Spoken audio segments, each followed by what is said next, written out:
Ron Liebeck here. We're testing the 2023 Transalp in central Pennsylvania, just outside of State College. We ran this for about 250 miles on the PA Wilds BDR-X, which we did section 4 basically, the bottom below 80. And a lot of off-road, some technical gnarly stuff for it. And yeah, bike was good, but first I gotta start with the power plant. This is a 755cc parallel twin. The engine only produces 83 horsepower, and it sounds very small on paper, but it actually works perfect for off-road, and it works very well on road. I mean, you're not gonna have the balls-out sport power that you want, but at the same time, there's just enough smooth in town. So the engine performed flawlessly all day, didn't have any problems with it. Also, it comes with a quick shifter. It's not an option like it is over in Europe, but the quick shifter is just standard on all American models.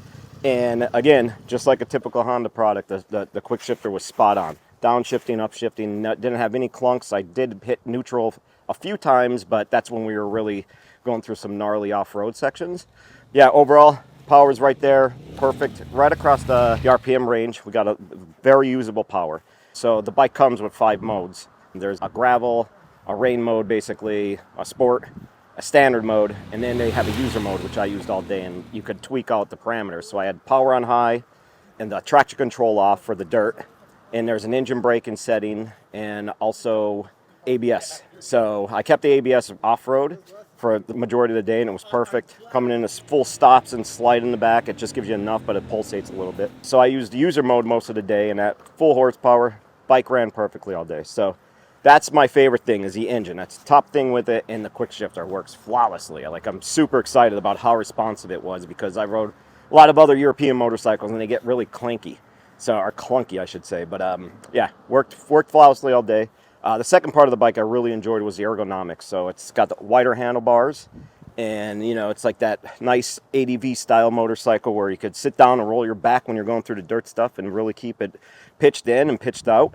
And then when you're just sitting normally on the highways, the standard windscreen, this one has the Honda's touring windscreen, but the standard windscreen was perfect. Around 5'11", sitting down, you know, 80 mile per hour, no buffeting, nothing, even with the peak on my Arai XD4. And everything worked well with that. Super comfortable. Seat is a little, you know, it feels flimsy, but it's really not that bad. So I mean, maybe if you're doing 100+ miles in a day, it might get a little sore on your bum, but it wasn't too bad for me. Again, like knees, ergonomics, it was perfect for my body, and I didn't have any wind blast at all.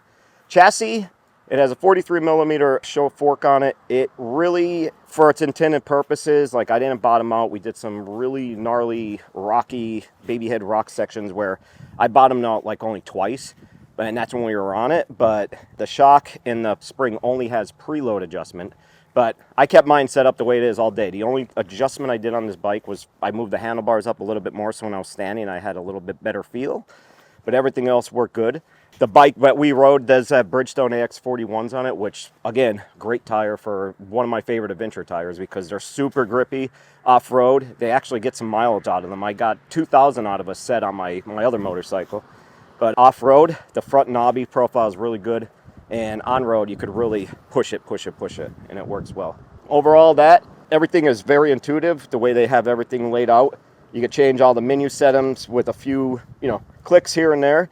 The only thing I didn't like is like when you shut off traction control, every time you turn a key off, it resets. So you have to go through the menu again, but it's super simple. It's like 2 clicks and it's done. So that heated grips work. They're super hot if you wanted to all day. So I was going from like the top level, and then by like 2 hours into the morning, I was already at them off. But they worked very well when we were down on some of the colder parts in the mountain range. But yeah, overall riding impression, it's a super stellar bike, and for under 10 grand, I think this is going to be one of the best buys in the midweight adventure bike category. This bike, it fits perfectly between the Africa Twin, which is like the top model, and then the CB500X, which is like the entry-level adventure bike, and it slots in between the middle, and midweight adventure bikes are the hottest thing on the market now, and this thing, I think it's going to do well. Probably the other problem I have with it is they have a beautiful white color that is only offered in Europe, but us guys in America, we're only going to get the black model. But again, good bike. So yeah, check out it. We'll have a full review online. Have any questions, hit us up in the comments, and yeah, have a good day.